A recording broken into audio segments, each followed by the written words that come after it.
میرے عزیزوں، بھائیوں، بزرگوں، دوستوں، یہ ذی الحج کا یہ ایام چل رہے ہیں۔ ان دنوں میں سب سے زیادہ جو پسندیدہ عمل ہے، جیسا کہ ہم سب جانتے ہیں کہ اللہ تبارک و تعالیٰ کو قربانی والا عمل بہت زیادہ پسند ہے۔ ابراہیم علیہ السلام کے وہ دو صاحبزادے جن کے ذریعے سے انبیاء علیہ السلام کا سلسلہ چلا، ایک تو ہے اسحاق علیہ السلام اور دوسرے اسماعیل علیہ السلام۔ اسماعیل علیہ السلام کے سلسلے نسب کے اندر صرف اور صرف آقا مدنی محمد رسول اللہ صلی اللہ علیہ وسلم ہیں، اور حضرت اسحاق علیہ السلام کے سلسلے نسب کے اندر سارے انبیاء علیہ السلام کو اللہ نے روانہ فرمایا۔ جتنے انبیاء علیہ السلام آئے بنی اسرائیل کے، وہ سارے کے سارے حضرت ابراہیم علیہ السلام کے دوسرے صاحبزادے حضرت اسحاق علیہ السلام سے، اور حضرت اسماعیل علیہ السلام سے صرف اور صرف اللہ تبارک و تعالیٰ نے حضور اکرم صلی اللہ علیہ وسلم کو روانہ فرمایا ہے۔ اور اس مہینے کے اندر بہت سے لوگ حج کے لیے جاتے ہیں، اور جو لوگ حج کے لیے مقام نہیں جاتے وہ مقام پر رہتے لوگ قربانی کرتے ہیں، لیکن ان دونوں کا تعلق بھی حضرت اسماعیل علیہ السلام سے۔ حج کو جانے والے جو حج کے لیے جاتے ہیں اور وہاں پر ابراہیم علیہ السلام، حاجرہ علیہ السلام کے سارے ان اداؤں کو ادا کرتے ہیں، اور وقوف عرفات کے ذریعے سے حج کا عمل پورا کیا جاتا ہے، اور وہاں حاجی بھی قربانی دیتے ہیں۔ یہ قربانی والا جو عمل ہے یہ حضرت اسماعیل علیہ السلام، ابراہیم علیہ السلام والا ہے۔ اور وہاں حج کے لیے حاجی جاتے ہیں تو وہاں جو پانی پیتے ہیں جس کو ہم آب زمزم کہتے ہیں، یہ بھی اسماعیل علیہ السلام سے متعلق ہے کہ اسماعیل علیہ السلام کی ایڑیوں کی رگڑ سے جو پانی نکلا اس کو آب زمزم کہتے ہیں، اس کا تعلق بھی اسماعیل علیہ السلام سے۔ اور جو قربانی والا عمل ہے اس کا تعلق بھی حضرت اسماعیل علیہ السلام سے، گویا ان کی ایڑیوں کی رگڑ سے پانی نکلا جو بھوک، پیاس، بیماری ہر اعتبار سے اہمیت کا حامل ہے۔ اور جن کو قربان ابراہیم علیہ السلام نے کیا، ان کے ذریعے سے قیامت تک کے لیے اللہ تبارک و تعالیٰ نے قربانی کو صاحب نصاب کے پر واجب فرما دیا۔ جیسے پانی ہے دنیا کا، ان پانیوں سے بہت زیادہ اہمیت ہے زمزم والے پانی کی۔ کوئی آدمی اگر یہ بات کہے کہ میں ہمیشہ پانی پیتا ہوں، مجھے آب زمزم کی ضرورت نہیں، تو پھر اس کے اندر کی اس کے ایمان میں شک پیدا ہو جائے گا، کیونکہ زمزم کی جو اہمیت ہے وہ پانیوں سے بہت زیادہ اہمیت ہے کہ زمزم یہ عام پانی کی طرح نہیں ہے۔ بالکل اسی طرح قربانی اور اس کا گوشت، عام طور پر آدمی سمجھتا ہے کہ میں تو مالدار ہوں، روزانہ گوشت کھاتا ہی ہوں، قربانی کے گوشت کے کھانے کی مجھے کیا ضرورت ہے؟ تو جیسے عام پانی اور زمزم کے پانی کے میں فرق ہے، ایسے ہی روزانہ ہم جو گوشت کھاتے ہیں وہ گوشت اور قربانی والے گوشت کے اندر فرق ہے۔ اسی لیے حضور نے فرمایا کہ عید الاضحیٰ کے دن نماز سے پہلے آدمی کوئی چیز نہ کھائے، لیکن نماز کے پڑھنے کے بعد بہتر یہ ہے کہ سب سے بہتر اپنی قربانی کا گوشت کھائے۔ اور ان 3 دنوں کے اندر، 4 دنوں کے اندر اللہ تبارک و تعالیٰ نے روزہ رکھنے سے منع فرما دیا۔ تو وہ قربانی والا جو عمل ہے، اس کا جو گوشت ہے اس کو کھایا بھی جائے، غریبوں میں بھی دیا جائے، رشتہ داروں میں بھی تقسیم کیا جائے، لیکن اس کا معاملہ ایسا نہیں ہے جیسے روزانہ کے گوشت کے کھانے کا معاملہ ہے، بلکہ اللہ تبارک و تعالیٰ نے قربانی کے گوشت کے اندر خاص فضیلت رکھی ہے۔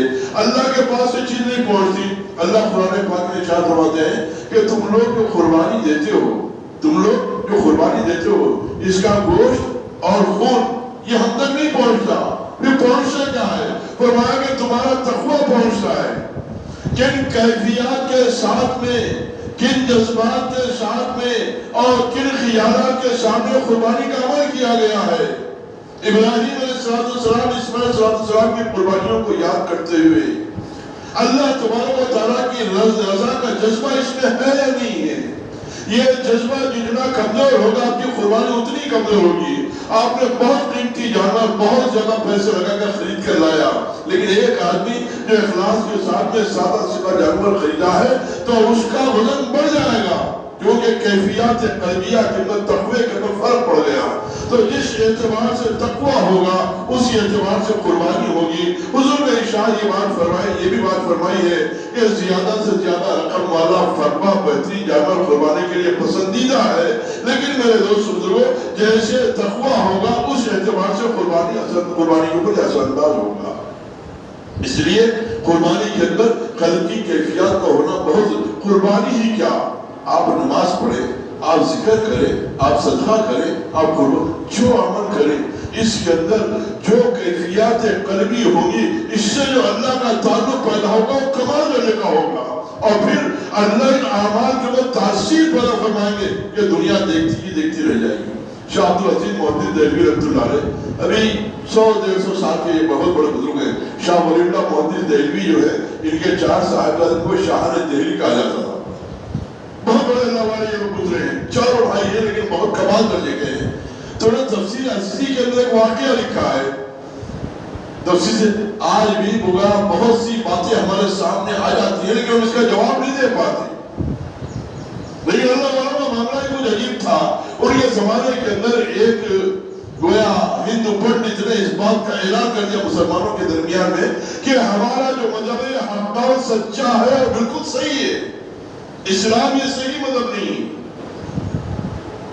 اتنا بڑا اعلان ہو گیا، سارے مسلمان پریشان، علماء، بڑے بڑے مشائخین، بہت بڑے بڑے لوگ گویا دلائل کے ذریعے سے، قرآن کے ذریعے سے، احادیث کے ذریعے سے بات سمجھانے کی کوشش کر رہے ہیں کہ بھائی تم نے کیسے اعلان کر دیا، اس کی دلیل تمہارے پاس بھی کیا ہے؟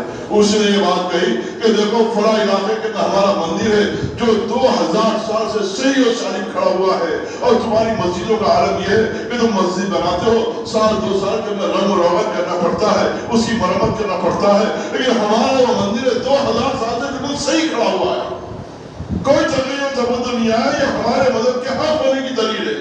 اب سارے لوگ پریشان، اور ہر ایک سمجھانے کی کوشش کر رہا ہے، مان کر نہیں دیتا کہ میری دلیل کا جواب دو کہ 2000 سال سے یہ جو مندر کھڑا ہوا ہے یہ ہمارے مذہب کے حق کی بنیاد ہے، اور تمہاری مسجد کا یہ عالم ہے کہ سال 2 سال کے اندر رنگ و روغن تمہیں کرنا پڑتا ہے۔ بہت سے لوگوں نے بہت سے جوابات دیے لیکن سمجھ میں نہیں آیا، مدنی جواب نہیں آیا۔ شیخ عبدالعزیز محدث دہلوی رحمۃ اللہ علیہ وقت کے بہت بڑے اللہ والے، پتہ نہیں اللہ سے کیسے آہداری کی ہوگی، کیسے حضور صلی اللہ علیہ وسلم کے مجلس کے اندر پہنچ کر حاضری کی ساری کی ہوگی، اور کیا کیا کیا ہوگا کہ اللہ اس وقت تو اسلام پر بہت بڑی تکلیف آئی ہوئی ہے، مسلمانوں کا ایمان بھی متزلزل ہونے والا ہے، اور غیر برادران وطن تو گویا بڑے دھڑکے کے ساتھ اپنے مذہب کی حقانیت کا اعلان کر رہے ہیں۔ اے اللہ اس مذہب اسلام کے بچانے کا کوئی انتظام فرما، پتہ نہیں کیا کیا دعائیں کیا کیا کوشش کی ہوگی۔ ایک دن عبدالعزیز محدث رحمۃ اللہ علیہ باہر نکلے اور کہا کہ اس کو بلاؤ، اس بلایا گیا، کہا کہ تیرے سوال کا جواب میں دوں گا کہ مذہب اسلام حق ہے اور مذہب اسلام سچا مذہب ہے۔ کہا کہ دلیل کیا ہے؟ دلیل کا جواب دلیل اس وقت میں دوں گا کہ اعلان کیا جائے، سارے لوگ جمع ہو جائیں، اور جس مندر کی تو گواہی دے رہا اس مندر کے پاس کھڑے ہو کر میں جواب دوں گا۔ اب سارے مسلمان پریشان کہ حل کیا نکلے گا، خدا نہ خواستہ حل نہ نکلے تو مسلمان شرمندہ ہو جائیں گے۔ اب پتہ نہیں کتنی لوگوں نے کیا کیا دعائیں کی ہوگی۔ عبدالعزیز محدث دہلوی رحمۃ اللہ نے اعلان کر دیا کہ فلاں دن فلاں مندر کے سامنے جس مندر کا یہ دعویٰ کر رہا ہے اسی کے پاس میں جا کر کھڑے ہو کر میں اس کا جواب دوں گا۔ سارے مسلمان اور سارے برادران وطن اس مندر کے پاس میں جگہ ہو گئے، جمع ہو گئے۔ عبدالعزیز محدث دہلوی رحمۃ اللہ نے اس پنڈت کو بلایا اور کہا کہ تیرا دعویٰ یہ ہے کہ ہمارا مذہب سچا ہے، اور میں کہتا ہوں کہ ہمارا مذہب سچا ہے، اور دلیل میں تو یہ بات دے رہا ہے کہ مندر 2000 سال سے بالکل صحیح و سالم کھڑا ہوا ہے، اور تمہاری مسجد کا یہ عالم ہے کہ ہر سال رنگ و روغن کرنا پڑتا ہے۔ آ جاؤ سارے مسلمانوں، اور آ جاؤ سارے برادران وطن، آ جاؤ تم بھی سامنے۔ پنڈت کو بلایا اور اس کے بعد میں کھڑے ہو گئے، پتہ نہیں کیسے اللہ سے تعلق کو قائم کیا ہوگا۔ اس کے بعد کھڑے ہو گئے اور کہا لو انزلنا هذا القرآن على جبل لرأيته خاشعا متصدعا، کہ اللہ نے قرآن پاک میں بات فرمائی، اس قرآن پاک کو پہاڑ پر نازل کیا جاتا، وہ ریزہ ریزہ ہو جاتا، پڑھا، اور اس کے بعد میں اپنی انگلی سے ادھر اشارہ کیا، دھڑام سے مندر کی دیواریں گرنا شروع ہو گئی، ادھر اشارہ کیا، گرنا شروع ہو گئی۔ زیادہ دنوں کی بات کی، 150 سال کا بھی عرصہ نہیں ہوا، وہ آگے بڑھا، کہا کہ حضرت رہنے دیجئے، اب اس سمجھ میں آ گیا کہ اسلامی سچا مذہب ہے۔ اس کے بعد عبدالعزیز محدث دہلوی رحمۃ اللہ نے اعلان کیا کہ ہماری مسجدوں میں روزانہ سینکڑوں مرتبہ قرآن پاک پڑھا جاتا ہے، سینکڑوں مرتبہ یہ آیت پڑھی جاتی ہے، تراویح میں، رمضان میں، قرآن میں، ہر وقت میں قرآن پڑھا جاتا ہے، لیکن ہمارے مسجد کے اینٹ کو بھی دھکا نہیں کرتا۔ جب اللہ کا تعلق ہوتا ہے، اندر میں تقویٰ ہوتا ہے، اس تقوی کے ساتھ جب عمل کیا جاتا ہے تو آدمی کو ایسا خود ملتا ہے۔ اس لیے میرے دوستو، جو زندگی کا عمل ہو اس نیت کے ساتھ میں، اللہ سے تعلق صحیح کرنے کے ساتھ میں، وہ اللہ تبارک فرما دیا قل ان صلاتی و نسکی و محیای و مماتی للہ رب العالمین، کہ میری نماز، میری قربانی، میرا جینا، میرا مرنا، یہ سب اللہ کے لیے ہے۔ اس لیے اس وقت میں قربانی والا عمل ہم میں سے اکثر لوگ کرتے ہیں، لیکن دل کے رخ کو صحیح کرنا ضروری ہے۔ اور اس موقع پر چند مسائل کا خیال رکھنا بہت زیادہ ضروری ہے۔ اگر ایک جانور میں 7 آدمی، بڑے جانور مشہور معروف ہے، لیکن یہ ضروری نہیں ہے۔ بہت سے لوگ سمجھتے ہیں کہ 7 ہی سے نہیں ہے، کیسا؟ ایک جانور بڑا آدمی اپنی اکیلے کی طرف سے بھی کر سکتا ہے، اسے 2 حصے، 4 حصے، 5 حصے، 7 حصے تک ملا سکتے ہیں، 7 سے زیادہ نہیں، کم کتنے بھی ہو، خود ایک کرنا چاہے۔ حضور اکرم صلی اللہ علیہ وسلم نے حجۃ الوداع کے موقع پر 100 اونٹ کی قربانی دی ہے، 100 اونٹ، اور اپنے ہاتھ سے 63 اونٹ قربان کیا ہے، اور باقی حضرت علی رضی اللہ عنہ اونٹوں کو قربان کیا ہے۔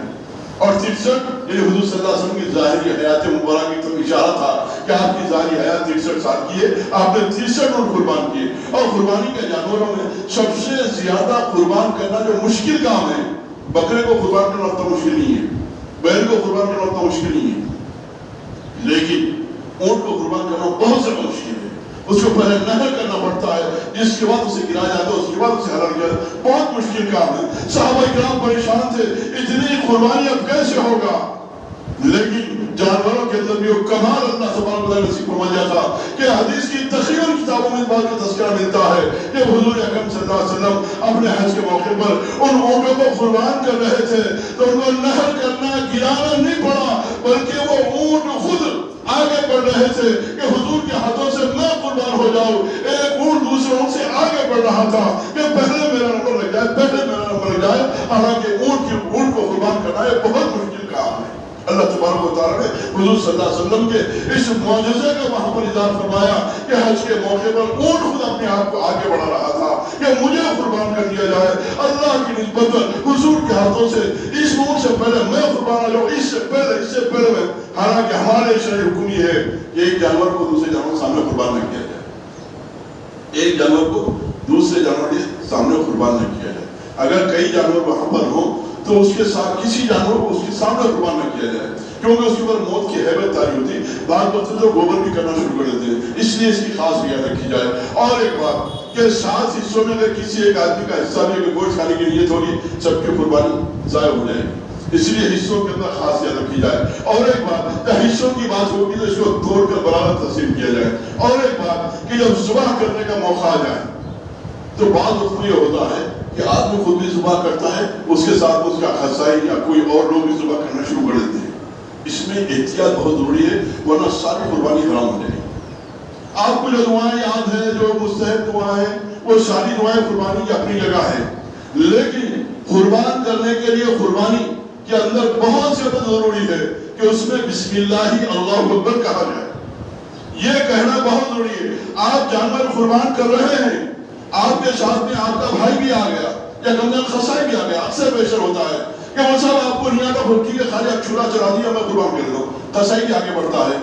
اب وہ آگے بڑھتا ہے، اب وہ طہارت بھی ہے پتہ نہیں، وضو بھی ہے پتہ نہیں، کیا چیز ہے پتہ نہیں، اور پھر پڑھنے کا تو سوال ہی نہیں۔ وہ ساتھ میں شریک ہونے والا جو آپ کے صبح میں شریک ہو رہا ہے، آپ نے ساری دعائیں پڑھ لی، سارے نام لے لیے، اور آپ بسم اللہ اللہ اکبر کہہ کر صبح کر رہے ہیں۔ اس میں کوئی دوسرا آدمی صبح کرنے میں شریک ہوا، مثال تو خصہ بھی شریک ہو گیا، اگر اس نے بسم اللہ اللہ اکبر نہیں پڑھا تو سارا حرام ہو جائے گا۔ خاص یاد رکھیے اس کی، اکثر و بیشتر ہوتا ہے کہ آدمی مطلب آپ کو یاد آپ عادت نہیں ہے صبح کرنے کی، میں خالی آپ چولہا پھیڑ دیجیے، وہ 3 لگی بھی نہیں کرتی، 4 لگے کٹنا چاہیے، 3 بھی ابھی 3 کٹنا ضروری ہے، تو وہ ابھی کٹتی بھی نہیں، یہ ضرورہ صبح کر کے ہٹ جاتے، باقی پورا خصائی کرتا ہے، کوئی اور کرتا ہے یا کوئی طاقتور آدمی کرتا ہے۔ تو شرعی اعتبار سے ذبح کرنے کے اندر جو ذبح کرنے والا ہے اس کے سامنے کوئی دوسرا آدمی خصائی وغیرہ مل رہا ہے تو اس کا بھی بسم اللہ اللہ اکبر کہنا ضروری ہے۔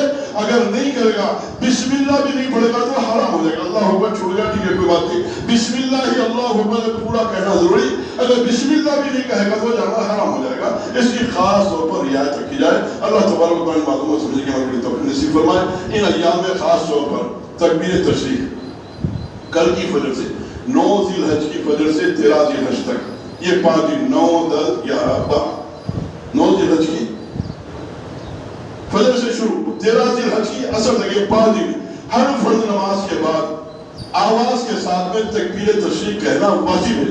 عورتیں نماز پڑھے تو گھر میں، ہم جماعت پڑھے جماعت سے پڑھے تنہا پڑھے کہنا واجب ہے. کیا ہے؟ اللہ اکبر لا الہ الا اللہ واللہ اکبر وللہ الحمد. یہ ہر فرض نماز کے بعد آواز سے اس تکبیر کا کہنا واجب ہے. جماعت سے پڑھیں یا اکیلے پڑھیں، عورتیں گھر میں پڑھے بھی تو ان کے لیے بھی یہ چیز واجب ہے. یہ 5 دن ہے. کل فجر کی نماز سے شروع ہو جائیں گی. 13 یعنی ہفتہ اتوار پیر منگل 4 شنبہ یعنی بدھ کی اثر کی نماز تک 23 نمازیں ہوتی ہے. اس میں ہر نماز کے بعد میں یہ تکبیر کا پڑھنا ضروری ہے. اور کل کا عرفے کا دن کا ایک روزہ ہے. یہ روزے کی بڑی فضیلت ہے. 1 سال پہلے کے 1 سال آنے والے گناہوں کے اللہ کا معافی فرما دے. کل کے 1 دن کے عرفے کا روزہ، اس کا بھی اہتمام کریں. اللہ ان باتوں کو سمجھنے کے بعد توفیق نصیب فرمائے.